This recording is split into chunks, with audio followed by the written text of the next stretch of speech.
Hello friends, अभी हम लोग तक क्या पढ़ रहे थे? Forms of organisation. Business studies का चैप्टर नंबर 2 है फॉर्म्स ऑफ ऑर्गेनाइजेशन। इसके हम लोग दो अलग अलग पार्ट पढ़ चुके हैं, जैसे सोल प्रोप्राइटरशिप पढ़ चुके हैं और कल मैं बताया था, अपने प्रीवियस वीडियो में बताया था, हिंदू अनडिवाइडेड फैमिली या HUF भी बोलते हैं। नेक्स्ट फॉर्म है पार्टनरशिप, जो कि आज के डेट का सबसे पॉपुलर फॉर्म ऑफ बिजनेस है। होता क्या है, बहुत बार ऐसा होता है कि कोई भी पर्सन जब अपने बिजनेस को एक्सपांड करना है या जब बिजनेस ग्रो कर रहा है तो एक अकेला अपने मैनेजरल स्किल के थ्रू सब एक्टिविटीज़ को परफॉर्म नहीं कर पाता, तो उसको दो या दो से ज़्यादा लोगों की जरूरत पड़ती है ताकि कलेक्टिवली सब के सब अपना स्किल्स को एक टुगेदर करके कोई भी बिजनेस एक्टिविटी को ईजिली या स्मूथली परफॉर्म कर पाए। तो थर्ड नंबर का है partnership. Partnership, it is the relationship between two or more persons who have agreed to share profits and losses of business to carry out by them or by any one of them। मतलब बोलने का मतलब ये है कि partnership दो या दो से ज़्यादा लोगों के बीच का एक रिलेशनशिप है जो ये डिसाइड करते हैं कि जो भी प्रॉफिट और लॉस होगा वो म्यूचुअली हम लोग सब एक साथ मिलके एडजस्ट कर लेंगे या शेयर कर लेंगे।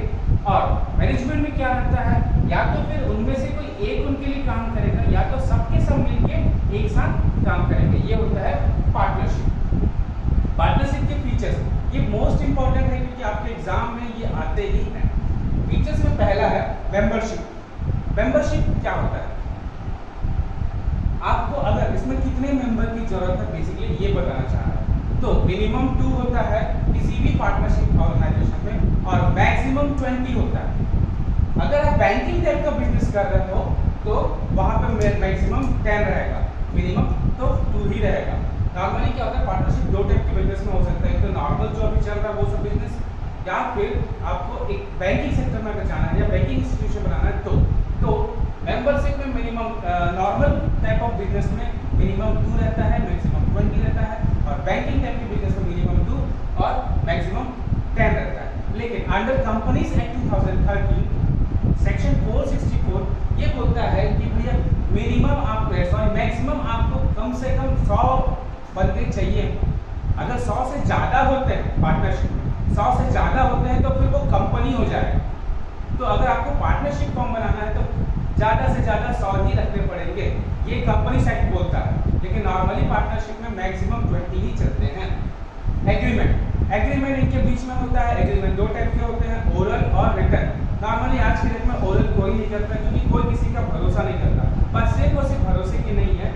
अगर आपको स्मूथली लॉन्ग रन तक अगर किसी बिजनेस को लेकर जाना है तो रिटन फॉर्म ऑफ डीड बहुत जरूरी है, रिटन फॉर्म ऑफ एग्रीमेंट बहुत जरूरी है। पार्टनरशिप में जो भी एग्रीमेंट बनता है उसको डीड बोला जाता है, पार्टनरशिप डीड।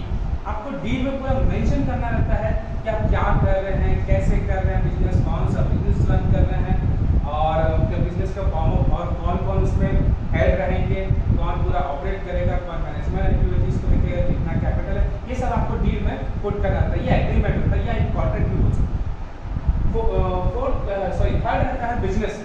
बिजनेस मतलब बेसिकली ये बोलना चाह रहे हैं कि जितने भी लीगल टाइप के एक्टिविटीज होते हैं अकॉर्डिंग टू इंडियन गवर्नमेंट, वो सब के सब टाइप के बिजनेस में आप पार्टनरशिप कर सकते हो। इनलीगल एक्टिविटीज में पार्टनरशिप नहीं होती। ऐसा नहीं बोल सकते आप चलो चोरी करने जा रहे हैं, हम दोनों मिलकर करते हैं और जो भी चोरी का माल रहेगा उसको शेयर कर लेंगे, ऐसा बिल्कुल पॉसिबल नहीं है क्योंकि ये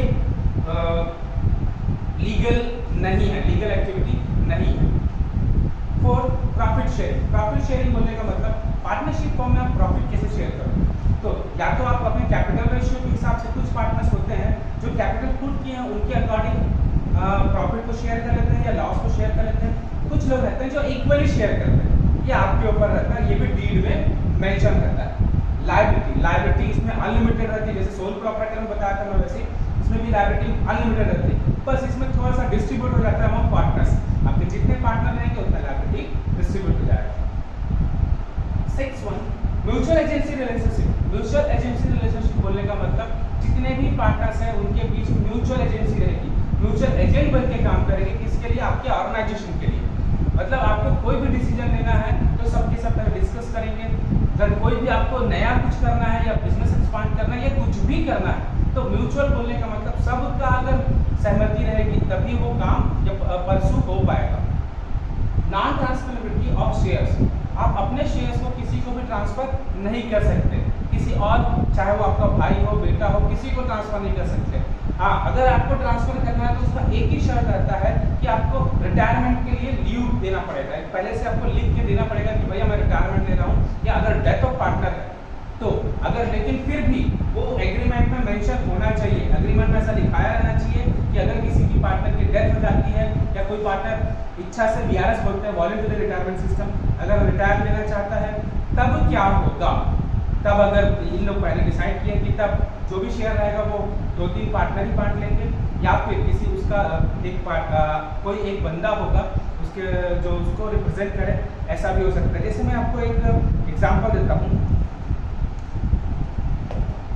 जैसे मैं आपको एक एग्जांपल देता हूँ, 3 पार्टनर हैं ए बी सी, इनके कैपिटल रेशियो थे 2, 1 और 1, ये प्रॉफिट शेयर रेशियो।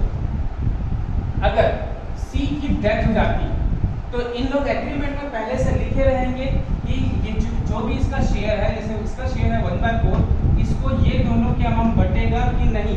अगर एग्रीमेंट में लिखा है कि ये दोनों का अमाउंट बटेगा तो सही है, अगर नहीं लिखा है तो फिर इन लोग नया एग्रीमेंट में कुछ ना कुछ चेंजेस लाएंगे, या फिर किसी एक पार्टनर को लेके आएंगे, या फिर सी के कोई रिप्रेजेंटेटिव होंगे उसको लेके आएंगे।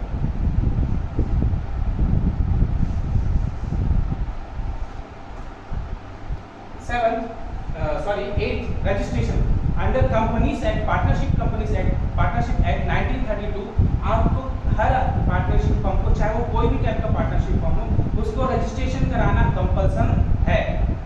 मैनेजमेंट बोलने का मतलब यहाँ पर मैनेजरियल एक्टिविटीज से है। मैनेजरियल एक्टिविटीज कौन रन करेगा, कौन ऑपरेट करेगा, तो हाँ ये भी डीड में मेंशन रहेगा कि अगर आप 4 पार्टनर हैं तो चारों एक साथ करना चाहते हैं या चारों डिस्ट्रीब्यूट करके रखना चाहते हैं तो वो पहले से एग्रीमेंट में मेंशन रहेगा, मतलब मैनेजमेंट टोटल सबके कंट्रोल में रहेगा। और 10th है टाइम पीरियड। टाइम पीरियड बोलने का मतलब कितने समय तक आप पार्टनरशिप को रख सकते हैं, तो ये आपके ऊपर डिपेंड करता है। अगर आप डीड में लिखा हो कि 3 साल तक हम लोग कंटिन्यू करेंगे और हमारा म्यूचुअल रिलेशनशिप अगर सही है तो उसको कंटिन्यू करेंगे आगे, तो वैसे ही टाइम पीरियड में आप लिख सकते हो 3 साल 5 साल, जब तक आपको लगता है तब तक ये कर सकते हो। एक क्विक बताता हूँ एक बार और फीचर्स। सबसे पहला मेंबरशिप मिनिमम 2 होनी चाहिए, मैक्सिमम 20। एग्रीमेंट जिसको डीड भी बोला जाता है, तो पार्टनरशिप डीड बनाना कंपल्सन है। अगर कई लोग डीड नहीं भी बनाते हैं, डीड नहीं बनाया मतलब ओरल टाइप का हो गया जिसमें कोई प्रूफ आपके पास नहीं है। डीड रिटन एग्रीमेंट होता है जिसमें आपके पास पूरा प्रूफ है कि आप कैपिटल रेशियो कैसे रखोगे, प्रॉफिट शेयरिंग रेशियो कैसे रखोगे, मैनेजमेंट कैसे रखोगे, बिजनेस ऑल टाइप के लीगल एक्टिविटीज जो भी हैं वो सब के सब आपके बिजनेस एक्टिविटीज में आएंगे। आपका वैसा ही पार्टनरशिप फॉर्म बनेगा। प्रॉफिट शेयरिंग भी आपकी कैपिटल रेशियो के अकॉर्डिंग हो सकता है या फिर इक्वली भी आप डिस्ट्रीब्यूट कर सकते हैं। लायबिलिटी भी बहुत ज़्यादा रहती है, अनलिमिटेड लायबिलिटी रहती है। बस इसमें एक फायदा ये होता है कि जितने भी पार्टनर्स हैं उनके अमाउंट ये डिस्ट्रीब्यूट हो जाता है। म्यूचुअल एजेंसी रिलेशनशिप मतलब आपको कोई भी डिसीजन लेना है या कुछ भी आपको नया काम करना है तो सबके सब एक साथ आप पहले एग्री करेंगे, डिस्कस करेंगे और एक दूसरे के कंसेंट के बाद ही आप कोई भी डिसीजन ले पाओगे। नॉन ट्रांसफरेबिलिटी ऑफ शेयर्स, आप अपने शेयर को ट्रांसफर नहीं कर सकते। अगर करना भी चाहे तो मैं पहले बताया था डीड में आपको मेंशन अगर है तभी आप कर सकते हैं। रजिस्ट्रेशन मैं बताया था पार्टनरशिप एक्ट 1932 के अकॉर्डिंग आपको रजिस्ट्रेशन कराना कंपल्सन है। मैनेजमेंट मतलब कैरिड बाय ऑल और any of them acting for all, या तो सबके सब कैरिड आउट कर सकते हैं या तो फिर कोई एक उनके द्वारा उनको सबके सबको रिप्रेजेंट कर सकता है। ये सब डीड में मेंशन रहेगा। टाइम पीरियड आपको 2 साल करना है, 3 साल करना है, 4 साल, ये आपके ऊपर है कि आप कितने समय तक कर सकते हो, लेकिन हाँ उसको पहले डीड में मेंशन करना पड़ेगा। तो ये था पार्टनरशिप के फीचर्स। आगे मैं आपको बताता हूँ इसके मेरिट्स क्या है। अब आगे बढ़ते हैं इसके मेरिट्स पे। मैं आपको पहले वीडियो में भी बताया हूँ कि हर फॉर्म ऑफ ऑर्गेनाइजेशन के कुछ ना कुछ मेरिट्स होते हैं और कुछ ना कुछ डिमेरिट्स होते हैं और ये अलग अलग स्केल के अकॉर्डिंग फ्रूटफुल होता है, ये फायदेमंद रहता है। ठीक है, तो मेरिट सबसे पहला easy to form. Easy to form मतलब आप पार्टनरशिप फॉर्म बनाना कोई बहुत बड़ी बात नहीं, आपको कुछ लीगल रजिस्ट्रेशन लगते हैं वो आप करवा लीजिए और तुरंत आपका पार्टनरशिप फॉर्म बन जाता है। लार्जर फाइनेंशियल रिसोर्सेज, हाँ ये इसका इंपॉर्टेंट मेरिट्स है। क्यों? क्योंकि आपको सोल प्रोप्राइटर और हिंदू अनडिवाइडेड फैमिली से फाइनेंशियल रिसोर्सेज थोड़े से ज्यादा चाहिए, क्योंकि वहां पर क्या बोलते हैं एक ही बंदा रहता है और वो एक छोटे से स्केल में काम करता है। लेकिन normally partnership firm medium scale के लिए मीडियम स्केल इंटरप्राइजेस के लिए ज्यादा बेनिफिशियल रहता है। Third, risk sharing. आप अभी थोड़ी देर पहले बताया मैं कि सोल प्रोप्राइटर और हिंदू अनडिवाइडेड फैमिली में रिस्क शेयर कौन करता है? सोल प्रोप्राइटर में इंडिविजुअल ओनर करता है और हिंदू अनडिवाइडेड फैमिली में करता था। और पार्टनरशिप में आपके जितने भी पार्टनर्स हैं वो सबके सब रिस्क बराबर शेयर करते हैं। वो जो भी रिस्क रहता है वो डिस्ट्रीब्यूट हो जाता है अमंग पार्टनर्स। तो ये आपके लिए अच्छा रहता है।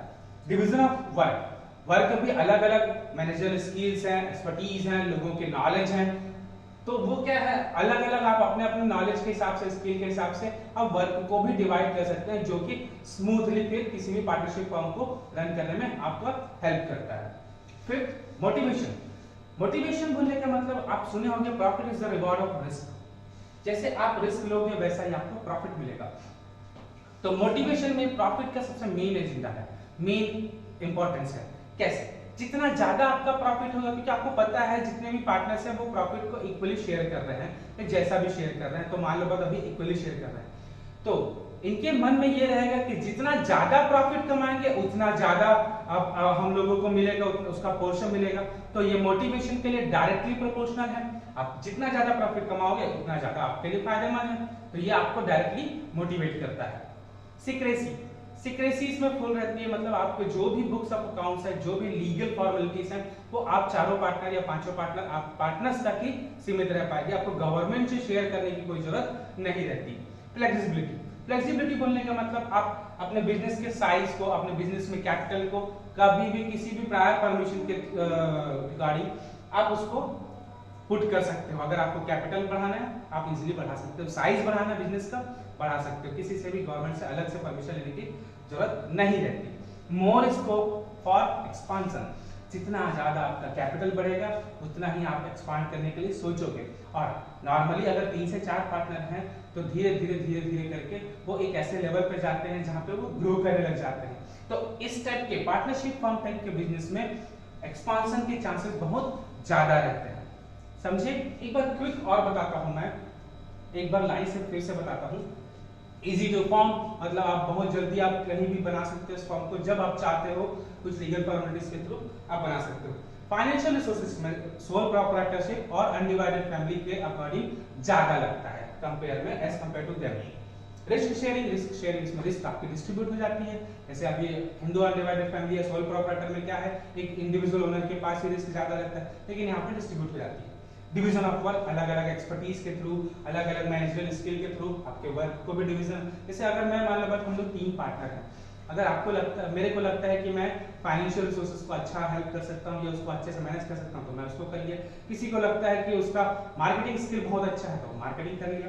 इस टाइप का डिवीजन ऑफ वर्क। मोटिवेशन मतलब मैं यहाँ पर बताया था कि प्रॉफिट डायरेक्ट रिलेशन करता है पार्टनरशिप फर्म से। जितना प्रॉफिट बढ़ेगा उतना ही आप हाईली मोटिवेटेड रहोगे। सीक्रेसी, आपको गवर्नमेंट से कोई भी डॉक्यूमेंट्स को शेयर करने की जरूरत अलग से नहीं रहती। Flexibility regarding size and the capital of the business. आपको कैपिटल अगर बढ़ाना है, साइज बढ़ाना है तो ये इसमें फ्लेक्सिबिलिटी रहती है।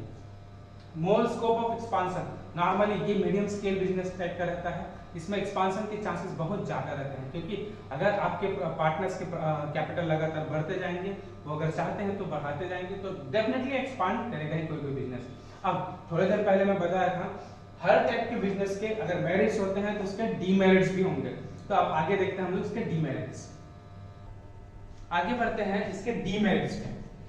पार्टनरशिप में कुछ डीमेरिट्स या डिसएडवांटेज भी हैं। क्या? अनलिमिटेड लायबिलिटी आपकी अनलिमिटेड रहती है। मतलब आपका अगर बिजनेस ग्रो करता है, आपका पार्टनरशिप फर्म अगर ग्रो करता है तभी आपके लिए फ्रूटफुल रहेगा। अगर ग्रो नहीं करता, इफ और एल्स वाला कंडीशन आता है तो फिर लायबिलिटी आपके लिए बहुत ज्यादा हो जाएगी और या तो आपके ऊपर बर्डन भी पड़ सकता है। नॉर्मली ये सब कोई सोचता नहीं है स्टार्टिंग में, लेकिन हाँ डीमेरिट्स को भी ध्यान रखना है। एग्जाम में इस टाइप के क्वेश्चंस में भी आते हैं, ये पूछता है, खासकर आपको केस स्टडी में ये पूछता है। Second, non transferability of shares. अपने फीचर्स में भी हम लोग देखे थे, क्योंकि आप अपना शेयर्स को ट्रांसफर नहीं कर सकते, ये इसका डीमेरिट्स भी है। अगर आपको कुछ हो जाता है, आपकी डेथ हो जाती है या इंसॉल्वेंट हो जाते हो या इनकैपेबल हो जाते हो, तो पार्टनरशिप फर्म शायद डिसॉल्व भी हो सकता है आपके डील के अकॉर्डिंग। पार्टनर्स के में कॉन्फ्लिक्ट होना कॉमन बात है। नॉर्मली छोटे टाइप के बिजनेस में कॉन्फ्लिक्ट हो ही जाता है, चाहे फिर वो फाइनेंशियल रिसोर्सेज को लेके हो, चाहे फिर मैनेजरियल एक्टिविटीज को लेके हो। Fourth, uncertainty. जैसे थोड़ी देर पहले मैं बताया, insolvency of partner, incapability of partner, death of a partner. Uncertainty क्या है? ये बिजनेस कब तक चलेगा इसका कोई भी भरोसा नहीं रहता। क्यों? अगर आपके बिजनेस में आपके पार्टनर को कुछ हो जाता है, उसकी डेथ जाती है, उसका मेडिकल ट्रीटमेंट चल रहा है या कुछ भी हो जाता है, तो आपका बिजनेस शायद डिसॉल्व हो सकता है, आपका पार्टनरशिप फर्म डिसॉल्व हो सकता है। Risk of mutual agency. Risk of mutual agency मतलब आपका रिस्क बहुत ज्यादा रहता है, पहली बात। दूसरा बात, सबके सब इसको, ये रिस्क सबके सब जितने भी पार्टनर्स हैं उसके अमाउंट डिस्ट्रीब्यूटेड रहता है। लेकिन हाँ, यहाँ पर म्यूचुअल एजेंसी इसलिए भी बोला जा रहा है कि अगर किसी एक पार्टनर से गलती हो रही है तो रिस्क फिर भी बाकी के जो 3 पार्टनर हैं उनको भी उठाना पड़ेगा। ये भी इसका डीमेरिट्स है। Lack of public confidence. Public confidence उतना ज्यादा नहीं रहता। क्यों? पब्लिक ऐसे टाइप के पार्टनरशिप फॉर्म में, नए पार्टनरशिप फॉर्म में उतना भरोसा नहीं करती। क्यों? क्योंकि अभी थोड़ी देर पहले मैं बताया था, ये इन लोग क्या रहता है, इन लोग अपना ना अकाउंट्स, बुक्स ऑफ अकाउंट्स, ना फिर कोई कंपनी का रिकॉर्ड, ना कोई बैलेंस शीट, इन लोग कभी भी पब्लिक में शेयर नहीं करते। इसलिए नॉर्मली जो पब्लिक है ऐसे टाइप के पार्टनरशिप फॉर्म में भरोसा नहीं कर पाती। ये था इसका डीमेरिट्स। एक बार और छोटा सा मैं धीरे से और बोल देता हूँ। अनलिमिटेड लायबिलिटी, लायबिलिटी बहुत ज्यादा रहती है। Non transferability of shares, shares आप ट्रांसफर बिल्कुल नहीं कर सकते, जिसके पास है उसका ही रहेगा। कॉन्फ्लिक्ट, कॉन्फ्लिक्ट ये बहुत कॉमन सा है, डीमेरिट्स का कॉन्फ्लिक्ट नॉर्मली हो ही जाता है किसी न किसी इशू को लेके। अनसर्टेनिटी ऑफ बिजनेस, बिजनेस चलने का कोई भी भरोसा नहीं रहता, क्योंकि अगर किसी पार्टनर को कुछ हो गया तो वो कंटिन्यू होगा कि नहीं होगा इसकी कोई गारंटी नहीं रहती। रिस्क ऑफ म्यूचुअल एजेंसीज में बताया था, अगर किसी एक पार्टनर से कोई गलती हो रही फिर भी रिस्क आपको सबको उठाना पड़ेगा। Lack of public confidence, books of accounts आप शेयर नहीं कर पाते, इसलिए पब्लिक आपके ऊपर डायरेक्टली भरोसा नहीं कर पाती। तो ये था पार्टनरशिप फॉर्म। मैं नेक्स्ट वीडियो में आपको ये बताऊंगा कि इसका फॉर्मेशन या इसके टाइप्स, कितने टाइप के पार्टनरशिप होते हैं, कैसे इसका फॉर्मेशन होता है। अगर ये वीडियो आपको अच्छा लगा, समझ आया, तो आप कमेंट कीजिए। अगर नहीं आया या कोई पार्ट आपको समझ नहीं आ पाया तो आप उसको भी कमेंट कीजिए, तुरंत आपका डाउट मैं सॉल्व कर दूंगा। Thank you.